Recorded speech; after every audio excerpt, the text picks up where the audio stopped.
Care boală? La stomac sau la cap? Că nici măcar asta nu știți. Uite, pe biești cu capul. Păi, până acum mi-ați vorbit despre stomac. Ei, stomacul înainte am avut probleme, dar mult stomacul s-a regulat, dar cu capul, dacă mă nervez, mă...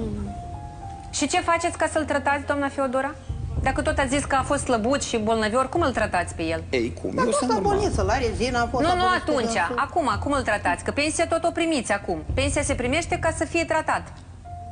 Cum îl tratați? Buni mai bine când se nervează. Ce bea? Buni de cap, buni de cap, buni. Pastile. Ei, ei nu înțeleg de buni. Pune pastile. Ei, pastile. Dar știi pentru ce le bei? Ei, dacă acolo scrie că e buni de cap. Dar pentru ce le bei? Ca ce efect De trebuie să aibă? liniști, să nu mă doai cap. Să te liniștești? Da, să liniștească nervul. Așa. Da. Și des le bei?